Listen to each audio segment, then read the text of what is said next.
I'm Ava, and I've spent the last 3 years of my life traveling solo to some of the world's most remote and offbeat places. From horse trekking alone in Mongolia, to living in Pakistan for a year, and spending the first 3 months of the pandemic stuck on a remote island off the coast of Yemen before making my way back home on a cargo ship. It's been one hell of an adventure. But recently, I decided it's time for a change. I've been dreaming of being completely free and independent with a little nest of my own. So I bought my dream truck, a Land Rover Defender, and started converting it into an off-road overlander / mini camper. Hello everyone and welcome to Kosovo, a beautiful and mountainous country that I've been in for just over a week. This is actually my second time here, and actually I've been up in the mountains, somewhere over there. But today I've come out to the city of Pea, which is one of the biggest cities in Kosovo. Pea is the last city before the infamous Accursed Mountains, which begin just a few miles from here.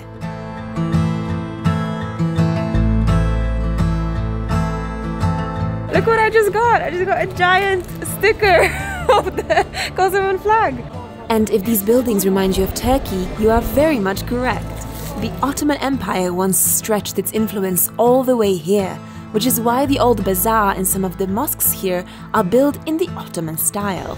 But coming back to the 21st century, in case you're wondering what people eat and how they shop here in Kosovo today, I have a little something for you. So this is a supermarket in Kosovo. Let's see what they have. Canned fish and canned meat. This is all pretty standard. Some instant noodles, some rice, some pasta, and a lot of chilies. Here we've got the dairy section. So in Kosovo, if you ever come here, you're gonna end up eating a lot of cheese and butter and dairy products. So this view is not at all surprising. Lots of homemade sausages, straight from the village. And of course more of the usual suspects like conserves, peppers, cucumbers, but there is something a little bit different here that you won't find in every single supermarket in the world. Ayvar. Ayvar is this spicy pepper pickle that's really popular in some countries here around the Balkans and Eastern Europe. It's delicious. One more really interesting thing, because Kosovo is quite the cultural mix, you'll find things here that are maybe a little bit more Turkish influenced, like baklava, this delicious sweet Turkish dessert. Actually, I don't know if it's Turkish, maybe I'm saying something completely wrong, but the only place where I've had a lot of baklava was in Turkey. Apart from that, we've got more chips, crisps, snacks, coffee, tea, nuts. It's not that unusual, is it? Okay, now we're really going.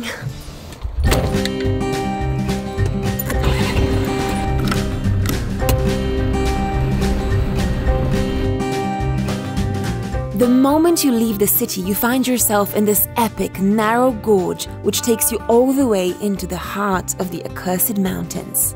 This valley is called Rugova. Rugova played a significant role in the Kosovo War in the 1990s, sheltering refugees from other parts of Kosovo and losing many of its important inhabitants to the violence of war. But if you visit today, you won't see much of this history anymore.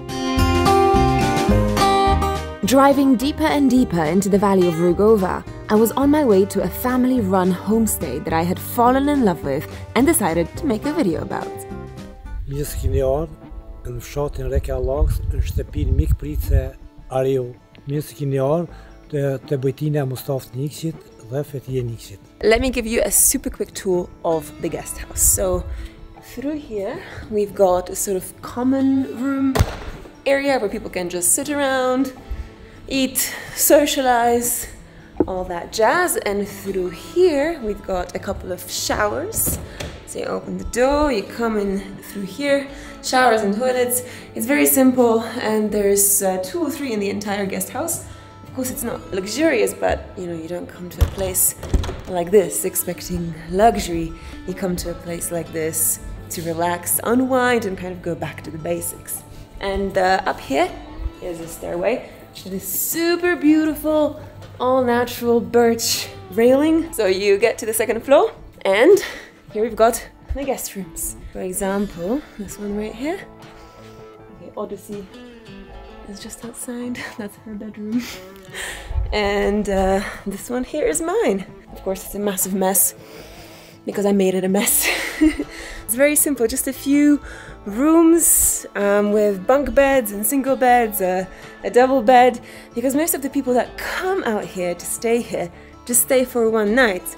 Mostly they're trekkers, hikers, so they just need a place to stay and rest and relax for a night. That's it. Simplicity. But Kosovo isn't really known as a popular travel destination, so how did it all start? I asked Fetia. Guest house-it ja kemi fillu në 2008. Po vitet e para kam pas pak turist, jo shumë. Tash çdo vit ka shumë e ma shumë turist. If you're looking for a very off-the-radar destination in Europe, Kosovo is truly one of the last places that's still little known to travelers, and where the tourism industry hasn't spread its influence too far. Meanwhile, in the guest house, Fetia was about to start milking the cows in preparation for the day ahead. I came to, well, help out, film it, keep her company, or maybe just bother her a little bit. Living more than 20 kilometers away from like the nearest city or the nearest shop means that the family kind of have to rely really on themselves to, you know, to get some of their basic needs met, like bread or milk or cheese or things like that. So every single morning, Fetia comes out here to this stall and she milks the cows before letting them roam on the fields, and with the milk that she gets, she makes cheese. Fresh homemade cheese. Every single day of the year. Okay. Bravo, Eva!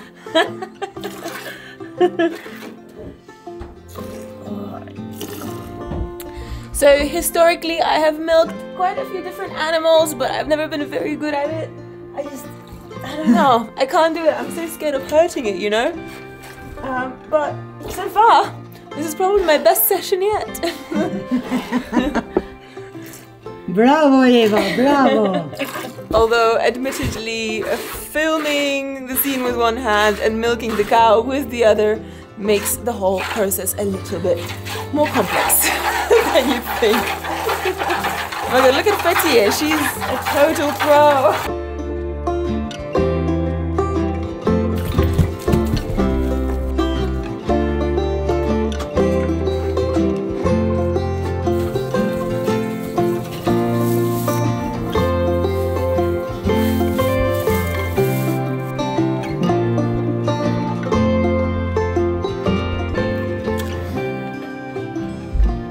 Morning milking finished. I just want to say one thing. You know, for a long time I've been going to places like this. Villages, hamlets, you know, guest houses, far off and very remote places. And the more I go and visit these places, the more I realize that sometimes we have this like image in our heads of places like this being super quaint and idyllic and calm and peaceful. It's like we just want to come here and live here. We just want to switch lives with the people who live here. But the more places like this I see, the more I realize just how tough this life is. Of course it's tough. It's so much work. Fetia just spent an hour milking the cows, and she does this every single morning without fail, 7 days a week. There's no excuse. Not even if you're sick or if you're tired, nothing. You have to do it. I used to over-romanticize this kind of life, but I don't think that this life is romantic all the time. Of course it has its moments, but in essence, it's very hard work. The family who run this guest house may be working in one of the most beautiful places on planet Earth, but they are working around the clock, all the time. Fetia's next task was to start making food for all the guests that would be coming later in the day. And I mean a lot of food.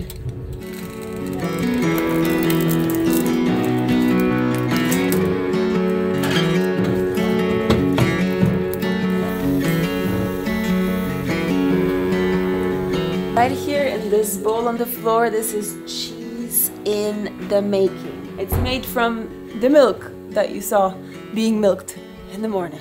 Tash përqesim djathin me ncedil. It's fresh, it's organic, it's homemade, it's traditional, it's all these things. This cheese not from the supermarket. No, yeah, traditional. Yeah, it's kind of funny because we are so used to buying cheese from the shop, from the supermarket, and it's nicely packaged in a bit of plastic, and we never have to think about where it actually comes from, or how it's made, or who makes it, how long it takes to make it.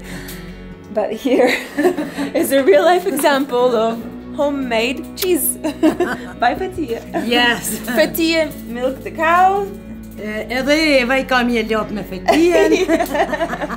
And she makes the cheese also. Yes. From farm to table. The cheese will stay here for one day, so we're gonna have this lovely fresh mountain cheese tomorrow.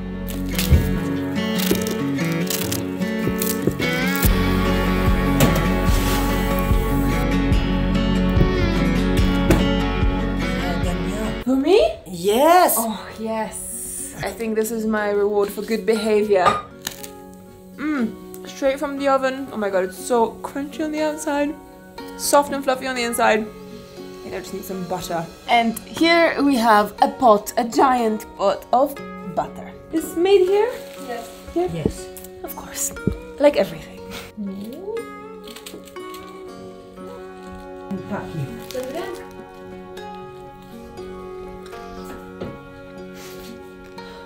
I've said it before, and I'll say it again. You can have all the delicacies of the world on your plate, but at the end of the day, freshly baked bread with freshly made butter and salt. This is real gourmet heaven.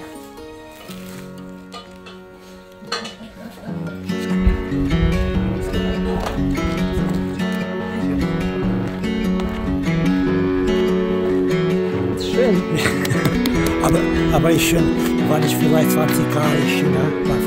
Yeah. This is the real behind the scenes, what Fetiye calls the market in the guest house. This is where they store all of their food that comes in from town once in a little while. But right now I've got something much more special for you. We're about to make Flia.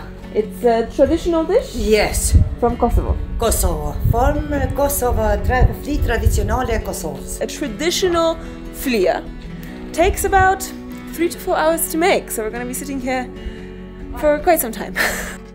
I would compare flia to like a mega pancake.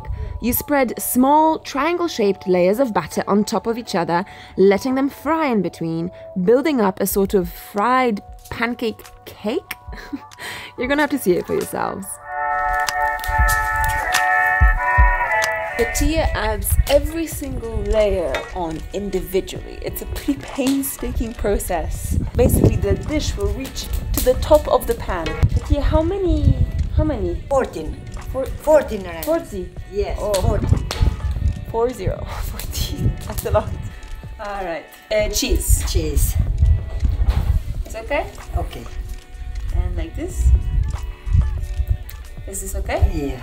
Okay. Bravo. And like this. Mash it in. All right. I feel like Fetiye has given me a lot of responsibility here. First, try in one layer of. No. Right. Yeah.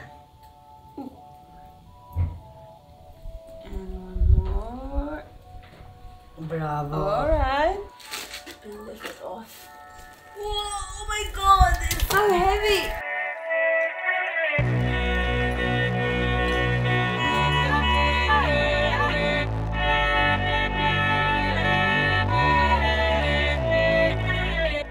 Our 2 flias are almost done. It's been almost exactly 3 hours since we started making them. Actually, since Fetiye started making them.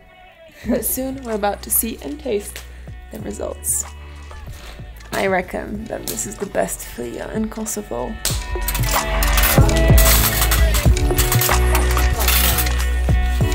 There's a pretty big group of tourists coming over tonight, which means a lot of food.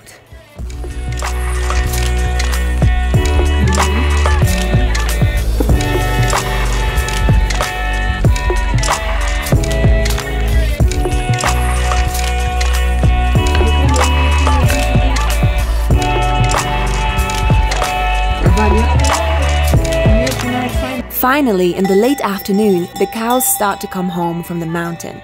And along with them, the night's guests slowly start to trickle in as well. 99% of them stay only for one night on their way along the peaks of the Balkans, a 110-mile trail that crosses this village. What do we make here? Lečenik. In Doko Fest, she took first place. Yes. Wow, Yes. congratulations. Yes. Thank you. It turns out that Fatia won first place at a slow food competition. Now it all makes sense.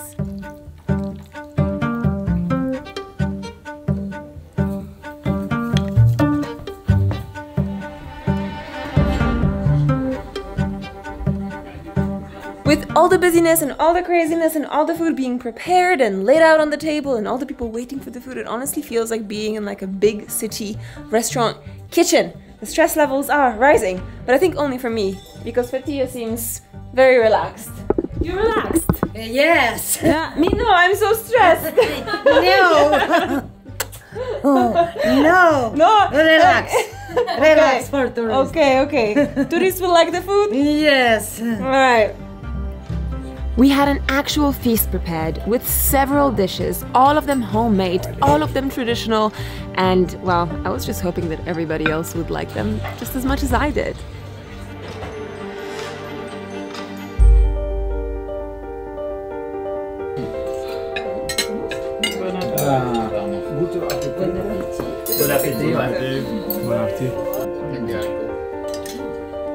Apparently the real way to eat filia is with your hands. So you peel off the layers one by one, once again. Crunch down. This is so simple, so good. I'm proud of myself because I feel like I dipped my little finger in the making of this beautiful dish. So what did you guys think about the dinner? It was amazing. Yeah, it was Really good. Yeah. What was your favorite I loved part? it. I really liked the capsicums with the cream. Yeah, and the layers, they were amazing. Yeah, I don't know what it's called, the Fia. Fleas, alright. After dinner, you'll see guides prepping the trekkers for the day ahead. You know, explaining the route for the next day's hike, things like that. Some of this info would come in handy for me too, but more on that in the next episode. So, what are your impressions of this place, this guest house? Modern construction, we've got a nice fireplace, hot showers are welcome. It's very cosy in there. It's got like lots of nice construction work all around. Delicious and nourishing dinner. Really filled us up for the day ahead. Whew, it's time to move back into Odyssey. I did spend about a week here in this guest house. It was meant to be 2 days, but I just completely fell in love with the family and the spot, and I couldn't bring myself to leave. But I'm actually quite excited now because, well, moving back into Odyssey means going back on the road, and that's what I love the most. Look, I just got a little departing gift. This is a beautiful hand-embroidered decoration for the living room, and I also got this dress, also handmade by Fatia. Bye, ciao! It always feels a bit strange to leave places and people that you've become friends with, not knowing when or if you'll ever come back and see them again. But I guess making films about their lives, so ordinary yet so special, helps me keep a memory of our time together. And the best part is being able to share that memory with the world. In the next episode on my channel, I'll be taking on a major physical and mental challenge that I've been training for almost a year. It could just be my wildest adventure to date. Make sure you subscribe to the channel if you don't want to miss it. Keep exploring, and see you in the next adventure.